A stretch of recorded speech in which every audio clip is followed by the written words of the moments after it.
When I got out of surgery, in my head I was like, before I leave Philly, I'm gonna climb those rocky steps.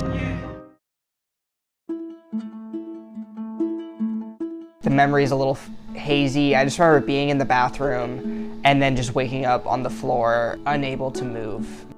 Hey, I'm Chase. I'm 25 years old and I'm from Los Angeles, California. I came out for New Year's. I was visiting a friend from college and I slipped in the bathroom. So I fell face forward, my head snapped back, and the two bones smashed together. I just remember thinking like my life is completely over.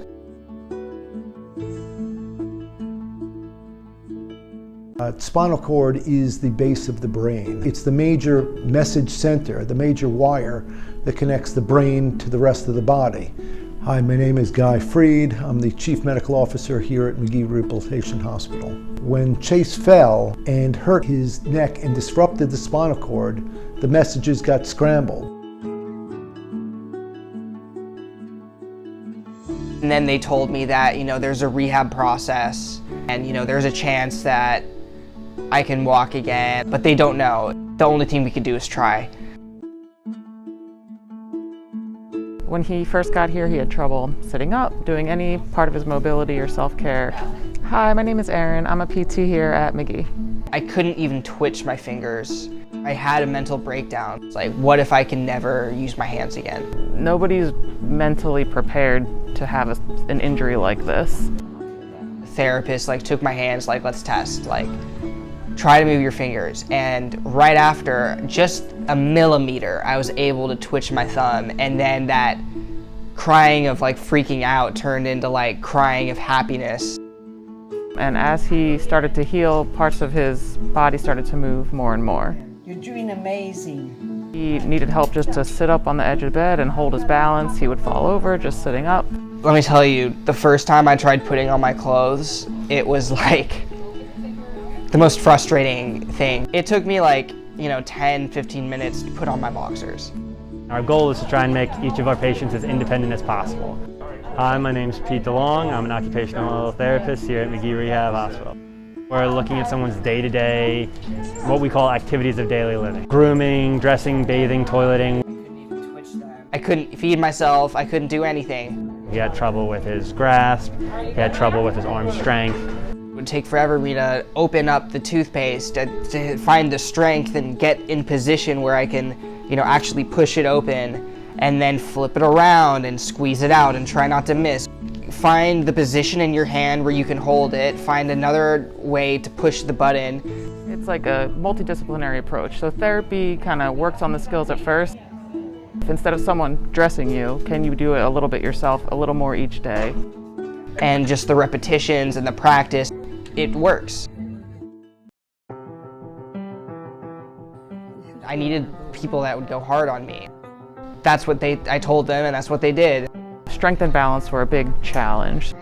So we would use the vector harness or a harness over top of a treadmill just to get repetition of movements and safe moving around. After we mastered that skill, we would work on more and more challenging things. I don't have any balance because I don't know where my leg is. I have to look down to see where it is. If I were to ask you how to walk, you wouldn't be able to describe it because it's so second nature to you. You have to put your foot down, shift all your weight onto that one foot, stick the next one out, make sure you're not doing weird stuff with your feet. You don't know what you're doing, you don't know where your legs are. When he was able to walk up steps one after the other, so that right leg was bending on command and straightening on command, and it just was a very uplifting moment.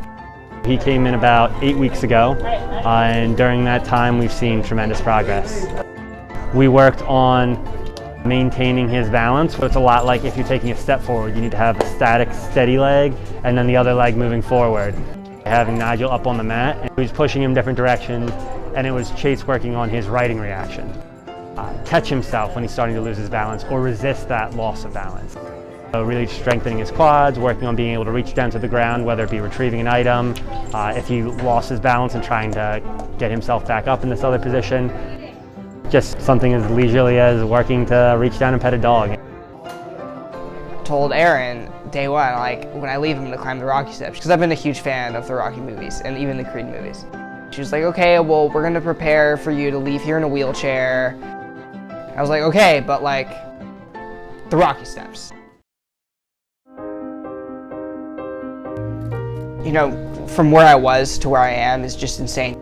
I'd be doing like a workout and in my head, da, da, da, da, da, da, da, da, da. So corny, but it didn't matter because it was working. We all want to take back those 1 seconds in our lives that something went wrong. It's amazing to see someone like Chase get the recovery that he is. I kept pushing and pushing, and I'm gonna do it. I'm gonna get up those steps. So whether it's with or without help, if I have to crawl up those steps, I will.